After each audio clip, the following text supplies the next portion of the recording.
দোকান তৈরি করে ফেলছেন। আর এই নিয়ে সাধারণ মানুষ তাঁরা সচেতন, তাঁরা জানেন নয়নজুলিতে কত গুরুত্বপূর্ণ। কালনায় রাস্তা অবরোধ করে বসলেন, তাদের দাবি নয়নজুলি ভরাটের জেরে এলাকার নিকাশির সমস্যা হবে। যদিও এখানে বলা হচ্ছে যে তৃণমূলের বিরুদ্ধে অভিযোগ, আর বিজেপি আবার এই অবরোধে প্রশ্রয় দিয়েছে, তাদের রাজনৈতিক মদত রয়েছে। যাই হোক না কেন, নয়নজুলি তো ভরাট করা যায় না। পুলিশ কি করছে, স্থানীয় প্রশাসন তারা কি করছে, বিএলআরও বিডিও তারা কি করছেন? রাস্তার পাশেই একটা নয়নজুলি বুঝিয়ে ভরাট করে দোকান হয়ে যাচ্ছে।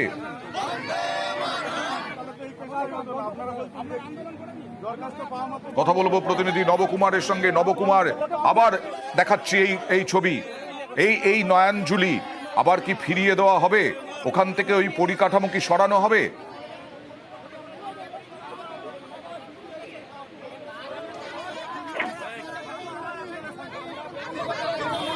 নবকুমারের সঙ্গে কথা বলার চেষ্টা করলাম আমরা, কিন্তু এবার বিজেপি তৃণমূল তরজা দেখুন।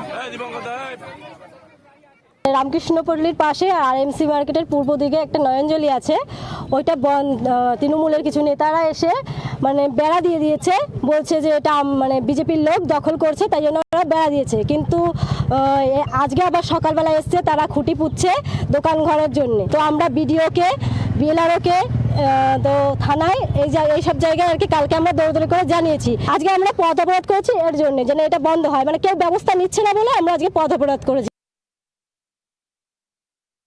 দুষ্কৃতী এখানে যে এলাকা দখল করতে আসে নয়নজলির খাত, এবং দীর্ঘদিন ধরে এখানে অনেক দোকান দিনের পর দিন বসে যাচ্ছে। এর বিরুদ্ধে আমরা দীর্ঘদিন ধরে বলে আসছি। আমরা আমাদের পঞ্চায়েতকে সাথে কথা বলে আমরা এই এলাকাটাকে পুরো ঘিরে দিচ্ছি। মানে বিজেপির তো কাজ হচ্ছে কুৎসা এবং অপপ্রচার করা, ওদের এটা আমাদের দিকে ঘুরিয়ে দিচ্ছে যে আমরা নাকি বসাচ্ছি। কিন্তু আমরা দায়িত্ব নিয়ে এবং দায়বদ্ধতা নিয়ে বলছি মানুষের, যে আমরা এখানটা পুরোটা ঘিরে রাখছি, যাতে একটা দোকানও যেন একটা মানুষ আর না ফার্দার বসতে পারে।